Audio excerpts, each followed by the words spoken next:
ஒரு மழைக்கால இரவு. கிராமத்தின் எல்லையில் பழைய காலியாக இருக்கும் பள்ளிக்கூடம். அந்த பள்ளிக்கூடம் பற்றி பல கதைகள் உண்டு. இரவில் அங்கு பேய்கள் சுற்றி திரியுமாம். ஒரு நாள் 4 நண்பர்கள், ரவி, கவி, லதா மற்றும் சுரேஷ், அந்த பள்ளிக்கூடத்தை பற்றி கேட்டார்கள். நாம் அந்த பள்ளிக்கூடத்துக்கு போய் பார்க்கலாமா? உண்மையில் பேய்கள் இருக்கிறதா என்று தெரிந்து கொள்ளலாம். நான் பயப்படுகிறேன். அங்கு செல்ல வேண்டாம். அது வெறும் கதைகள்தான். நம்மை பயமுறுத்தத்தான் சொல்கிறார்கள். நாம் அனைவரும் சேர்ந்து சென்றால் பயப்பட வேண்டாம். நாம் உண்மையை கண்டுபிடிப்போம். நண்பர்கள் முடிவு செய்தனர்.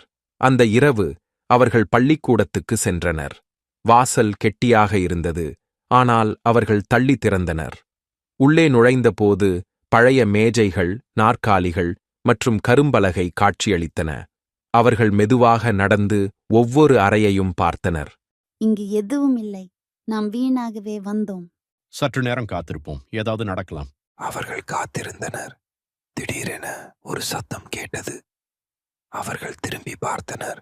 ஒரு நிழல் நகர்ந்தது போல தோன்றியது. அது என்ன? நாம் பார்த்து தெரிந்து கொள்ளலாம். அவர்கள் அந்த நிழலை பின்தொடர்ந்தனர். அது ஒரு பெரிய அறைக்குள் சென்றது. அவர்கள் உள்ளே சென்றபோது ஒரு பழைய பெட்டி கண்டனர். பெட்டியை திறந்தபோது ஒரு பழைய நாட்குறிப்பு இருந்தது. இதில் என்ன இருக்கிறது, லதா?